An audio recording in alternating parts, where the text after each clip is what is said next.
The world we living in is starting to feel different. It's starting to feel like the world is full of NPCs. The world is starting to feel dystopian. And a lot of people are starting to feel like they don't belong.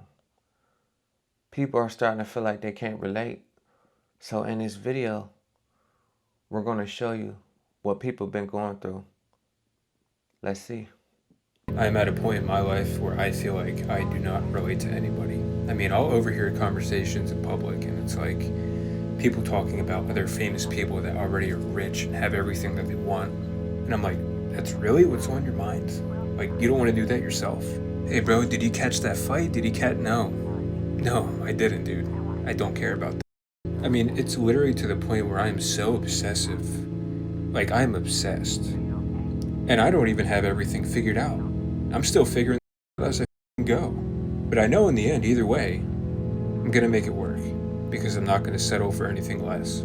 There's no way that nobody in the world should believe in one man an idea. One man book. Why? When there's so many different possibilities, how could one person be smarter? To get out of this, we gotta all collectively come together. But there's a big problem with that. Very big problem. It's just assimilation. If this is assimilation, if we all wake up, that means game over. There's nobody play. Who gonna stay in a boring assimilation? Nobody. And if we go black, that means we never existed. So what was better? The assimilation or forever darkness? I don't know. That's what I've been trying to figure out. Now, there's a lot of belief that your cup holds a lot of dark and negative energies. Oh, my cup got power. And it's dark energy for sure, because you can't see it. But dark energy is good. Because dark energy is stronger than the light. And this is how I know none of this shit is real. Every time I go into CVS, it ain't nobody in there, like maybe 2 or 3 people. I've gone to CVS so many different times of the day. And this isn't just today or recently. This is something I've noticed for years. The CVS employees are always stocking. They are always putting stuff on the shelves. There's nobody ever really in CVS. But why every time I go in here to get something, it's never anything on the fucking shelves? I really feel like a lot of people and shit be fake. And this is for all my woo-woo people, because y'all probably like, what the fuck are you talking about? Like, none of this shit exists until I arrive. These people were just placed here. I'm not even sure if, now that I'm sitting outside of my car, are they even real? Nothing exists but me and what it is that I went in there to receive or get. Nothing else exists. Everything else in front of me is a play. Okay, that's my little... Look, I'm having a real issue here, and I need to be honest with y'all for a second. As I'm going deeper into this awareness, I'm noticing a pattern that is starting to freak me out. I can sit here and talk to certain people on how everything in this universe is connected, how consciousness shapes matter, how we are literally fragments of the same exact origin, and they just stare at me. Blank eyes, total confusion, or they look at me and think I'm completely crazy, I'm a conspiracy theorist, I'm this crazy lady. But when I change the subject, I bring up local news or whatever garbage the media is feeding them. Boom. They change up instantly. The lights flick on, their body language shifts, and they start firing back conversation. It's giving me NPC vibes. It's actually kind of terrifying because you realize that you are walking around surrounded by people operating on pure 3D autopilot. It feels like you stepped out of the simulation and now you're looking at the background characters, who are hardwired only to respond to low vibrational noise. The dense 3D world is built on reaction and survival. That's why they light up so fast. It's an automatic response or reaction to something specifically designed to set them off. But when you bring up the source, consciousness, or how reality actually works, it's like trying to plug a high-powered machine into an old rusted outlet. Their system can't handle that kind of voltage. So it glitches, it blows a fuse, and it drops right back down to the only thing they know. This is my thought. Stop trying to force someone to wake up from autopilot to take the wheel. Are you guys seeing this too? I walk away from what I love in order for what I love to understand that I love it. Yeah, a lot of people can't do that. A lot of people can't walk away from that what they love because a lot of people don't really love shit. A lot of people dependent on shit, right? I ain't dependent on shit. I don't need shit. I can't remember the last thing I needed, gang. Seriously. And what I need, I never get. Right? That's why I'm not a person that try to be understood. I know I'll never get understood. I don't understand myself. Yeah, but you need basic things. Like, you know when you're hungry, you know you need food. I know I'm never hungry. You know right? when you're tired, you know you need sleep. Listen, I'm gonna say this.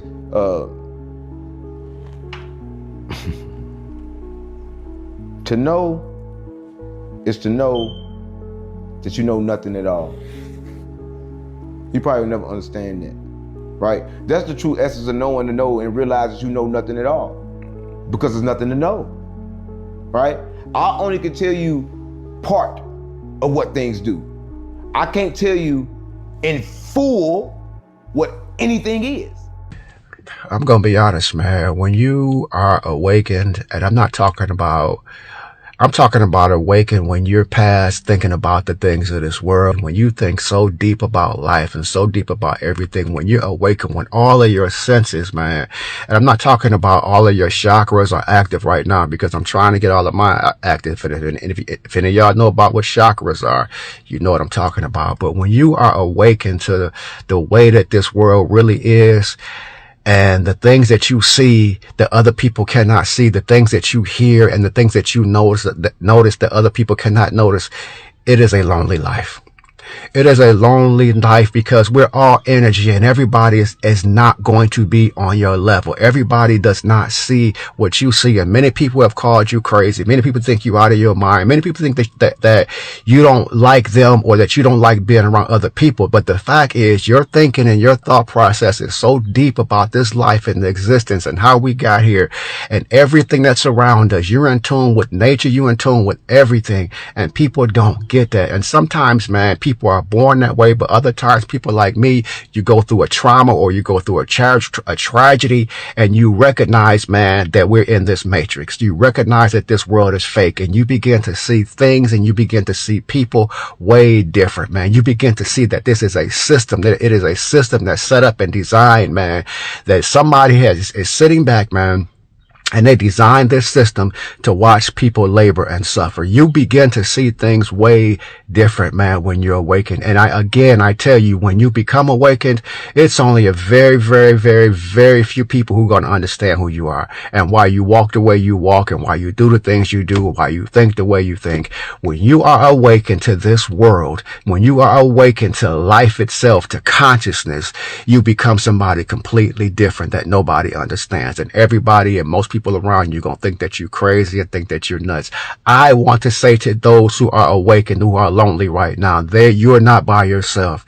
You're not the only one that's awakened to this world and the way that it is. You see things and I see things and we see things that other people don't.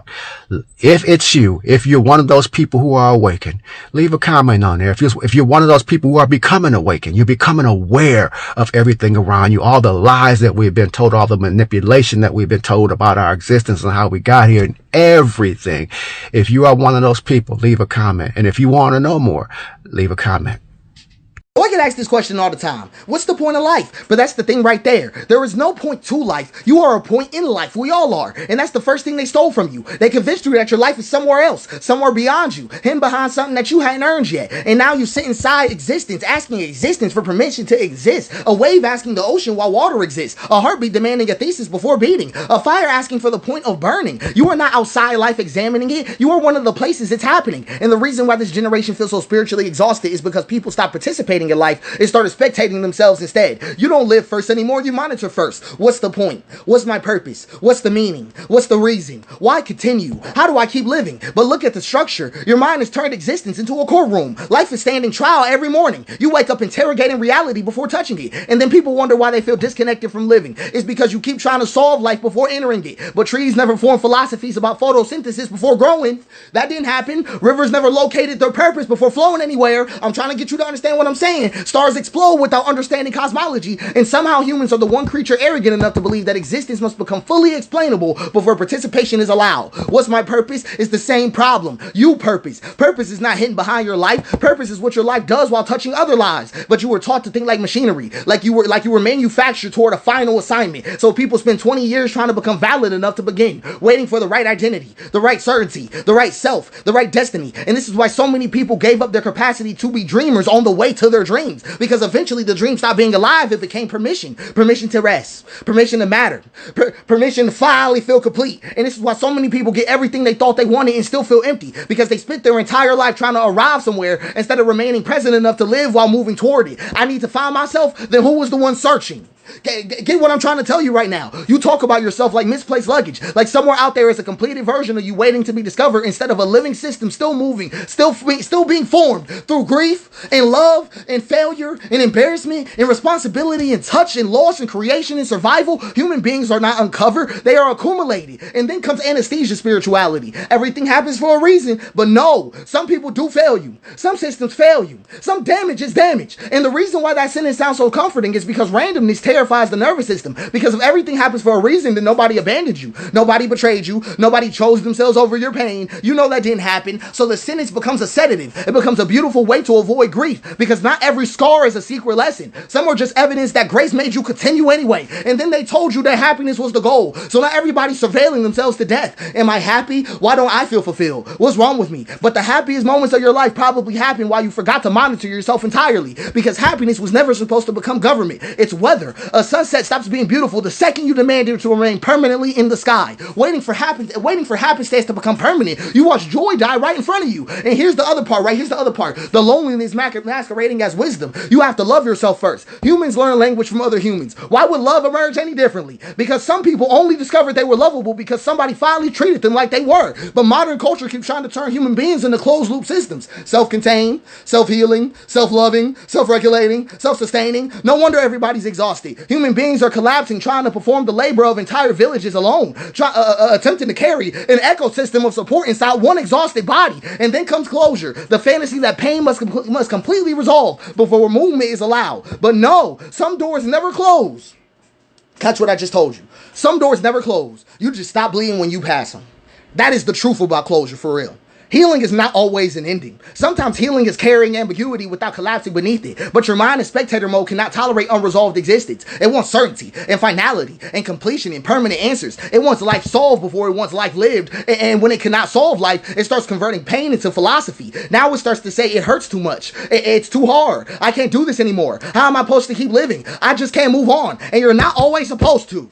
Listen to me. You're not always supposed to. Not from love.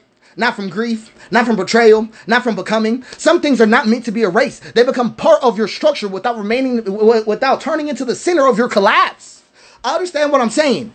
Some things are not meant to be erased. They are meant to become a part of your structure without remaining the center of your collapse. Healing is not always forgetting. Sometimes it's just learning how to carry memory without letting it devour your entire future. You think you're failing because your wound still exists? Healed skin still remembers the cut? Understand what I just told you. Healed skin still remembers the cut. Pain is not revelation. Pain is intensity going way past carrying capacity. That is all it is. Pain is intensity exceeding the current carrying capacity. But now the mind takes temporary overwhelm and translates it into an internal truth. The body says I'm overloaded, and the spectator says existence has become impossible. And that's the catastrophe. You think that you're discovering truth, but you actually discover exhaustion beyond language. That's what you actually discover. A storm feels infinite from inside you. That does not make it permanent. I want you to understand that. And you don't want to hear this, but some of what's crushing you was never supposed to become part of you permanently. Some of you spent so long surviving everything that you no longer know who you are outside of carrying it. You keep calling it a personality, and your body calls it an emergency response, and eventually the organism revolts. Not because you're weak, but because no nervous system was designed to indefinitely carry unprocessed grief, economic instability, social fragmentation, continuous simulation, algorithmic comparison, identity performance, survival fear, emotional isolation, all at once forever. It is too hard. I want you to understand some of it is too hard. I know life's too hard. Some of it is too hard. But it's not life itself. It's the arrangement, and that distinction matters. You are not broken because impossible weight feels impossible to carry. Mountains do require legs, that's difficulty. But if somebody chained concrete to your spine and called it maturity, your collapse would not be proof that walking is impossible. And some of you have been dragging entire architectures through your nervous system for so long, exhaustion starts to sound like a philosophy. I can't do this anymore? That's correct.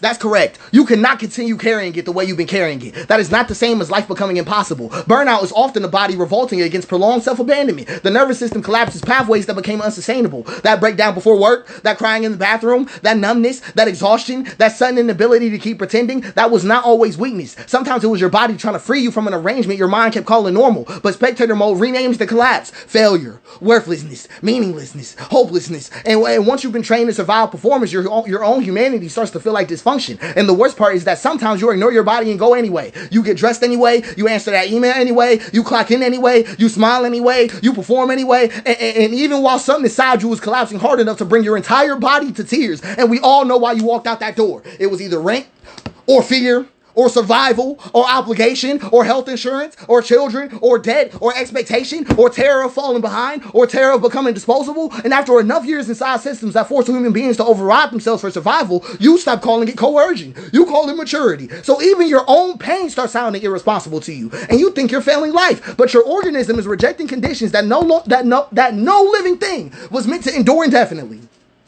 I'm just trying to tell you the truth about it.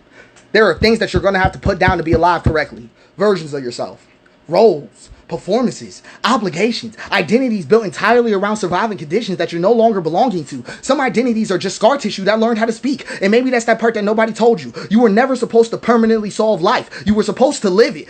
But I want you to get what happens, right? If you actually arrived at a final answer to what's the point? What's the meaning? Why continue? How do I keep living? You wouldn't still be here asking. You would have took yourself away from us. So the solution was never safety. The solution was not certainty either. The solution was also never escape from grief, or vulnerability, or change, or love, or loss, or becoming. The solution is the danger. I want you to get what I'm saying. Those are terminal questions, because living things survive through movement. Terminal things arrive at conclusions. And when you finally stop trying to solve life permanently, something strange happens. Life starts touching you again. Food tastes different. Music reaches further into you. You laugh without monitoring the laugh. You rest without needing to earn it first. You stop interrogating every emotion like it's evidence in a trial. And you stop treating uncertainty like it's an emergency. And guess what else happens? You stop demanding permanence from beautiful things. And suddenly moments stop to start. I want you to get what I'm saying. Suddenly moments will start to arrive whole. Not because the suffering stopped, not because the grief stopped, not even because the world became fair, but because you finally stopped standing outside your own existence demanding proof before participation. And maybe that's what peace really is. Not certainty or permanent happiness or the elimination of pain. Just enough presence to let life touch you while it's happening. I'm a big Tupac fan, and I often think about what he would be into if he were alive today. And the other day I came across one of the pages from his notebook where he spoke about a movement he was starting called Illuminati. And when he wrote about the Illuminati movement, he was saying how it was for people who feel with their heart and think with their third eye. And this was in 1996, right before he died. So it shows you the direction that he was headed in. Pac was someone who always expressed his spiritual side through his music. But reading this let me know that he was more aware than what we knew. When he says for people who feel with their heart, to me, he was speaking about heart consciousness. And in many ancient texts, the heart is seen as the seat of true knowing and moral clarity. In ancient Egyptian texts, the heart was considered the center of intelligence and was weighed after death as the measure of one's truth. So if he was here today, I think he would be heavily into the spiritual movement. I think he would be into meditation, into breath work, and anything to do with higher learning. And to be at the heart of the gangster rap movement, on death row, speaking about for people who feel with their heart and think with their third eye, that tells you everything you need to know. And before he died, he was speaking about how people need to be more healthy, how men should be doing 100 push-ups a day, and how we don't need no more rappers, ball players, entertainers, and how we need more scientists, more thinkers, and more people who care. He was evolving, and it makes you realize some people just don't belong to their time. They think past it. Years later, the world slowly grows into the ideas that they left behind. I want to take a moment to be vulnerable on the internet for just a second. And I am doing this because the younger version of me probably needed to hear somebody else share this. And so I figure somebody else might need to hear this so that they know that they're not alone. So I am a loner. And sometimes I wonder if I was born this way or if I'm just this way because of life circumstances. Yeah. And the first time I heard that term, I was in high school, and I immediately knew what it meant, but I felt very defensive and very sad. So something that I've only shared with one person before is that my entire life, I have never felt like I fit in. I have always felt like an outsider, and it doesn't matter the group. It could be with family, colleagues, friends, associates, strangers. It doesn't matter. I just always feel like I stand out negatively, like a sore thumb. And I honestly can't tell you the last time that I felt like I fit in, like I felt like I belonged. And I do have social anxiety. And on top of that, I have also experienced like unfair judgment just for me showing up. It could be me being someplace and just keeping to myself, not even talking, and then here comes somebody, oh, you look mean, oh, you look bougie, you're acting bougie, and I'm like, I'm not even talking to you, but here you are giving me unfair judgment on me for not speaking to you, yet you haven't taken the time to come and speak to me. Whole time I'm probably shaking in my bones from social anxiety and being scared to even approach. But anyways, so that, with always feeling like you don't fit in, I think has just over time taken a toll on me. And as a kid, I've never had, as a kid, as an adult, I've never had a lot of friends. And I remember when I was younger, praying and crying to God and to my mom, because all I wanted my entire life was just to fit in. And I've accepted that some answers will not be, or some prayers, I've accepted that some prayers will not be answered, and that's okay. That's okay. But I spend a lot of time alone, because when I'm alone is the only time where I feel like I fit in and I feel like I'm not being judged. It's the only time when I feel as though I can just show up as my authentic self. I can be as quirky as I want to be. I can be as funny as I want to be. I'm just me. And I don't have to fear someone talking about me or saying something, I don't know, that just isn't nice. And I say all this to say, if you ever feel like you don't fit in, it's okay. And I also say this to say, rather than judging someone for their appearance, just remember, you never know what they're going through. You never know what they're dealing with internally. And oftentimes, like, what's on the outside isn't necessarily on the inside.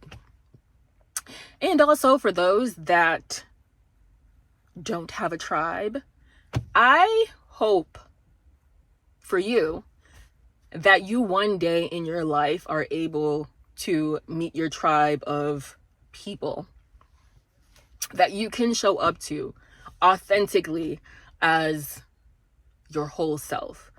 I hope that for you. And it doesn't matter like whether you're a male or female. This goes out to anyone who deals with never feeling like they don't fit in. You're not alone. Okay, bye. People feel like they just can't relate to nothing. And what's been going on in this world is starting to drive a lot of people insane because a lot of people aren't woke to what's going on. So that's why a lot of people are starting to feel like they can't relate to anything or anyone. So they start to isolate themselves more because people are starting to enjoy their peace more than ever. They try to go to events. They starting to feel like they don't belong. It's starting to feel weird to them. Have you ever been somewhere and as soon as you got there, you had this funny feeling in your stomach and everything just feels weird because you're starting to feel like you're out of place? It makes you uncomfortable. And then it seems like each and every day it's starting to feel like that because you're in this world, and this world is starting to feel like an NPC. It's starting to feel like it's a dystopian world that we live in. Everything is starting to feel like a simulation. So that's why the things you do, you have to ask yourself, what am I doing this for? What's the point? Because everything seems like it's not real. Reality seems like it's gone.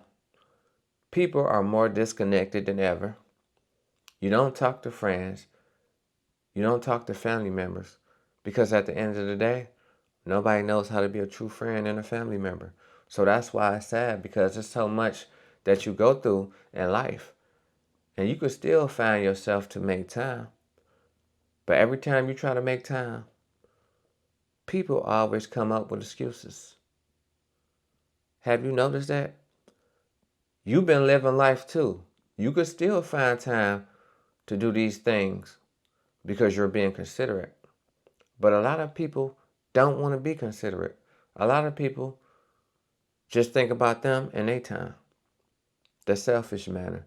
And I know it's just sad, but that's why you stop giving your time, because you feel like you speak in a different language to people who speak another language.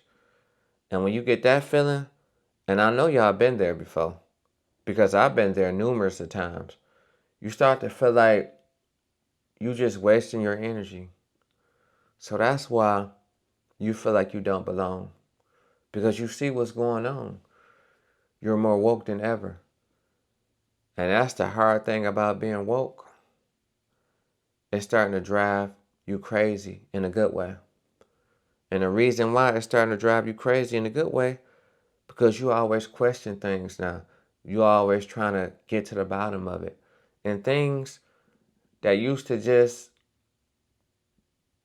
get under your skin is starting to fascinate you now, because you want to know why. And then once you realize how things are, that's what makes you disconnected, because you don't have to follow things. You don't have to follow trends. You're just aware of what's going on. And then you're not letting anything bother you because you're more aware than ever. Because a lot of people aren't aware. So when situations and things appear in their life, they can't control it. But you have control now, because you're not worried about nothing. But you didn't used to be like this, but it's just a way of life now. And you're happy with your new life because you're evolving. And a lot of people don't want to evolve. That's why people still stay stuck in their ways, still continuing living in this NPC world and just going along with the flow. But in your world, you can't do that, because it's going to affect you. It's going to do something to your soul, your spirit.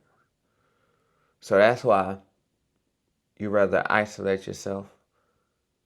And it's not a bad thing. So if you've been feeling like this, like you just can't relate to anybody or anyone, I understand. So that's my take on this situation. Let me know how y'all feel in the comments. And I'm going to see y'all on the next one. Peace.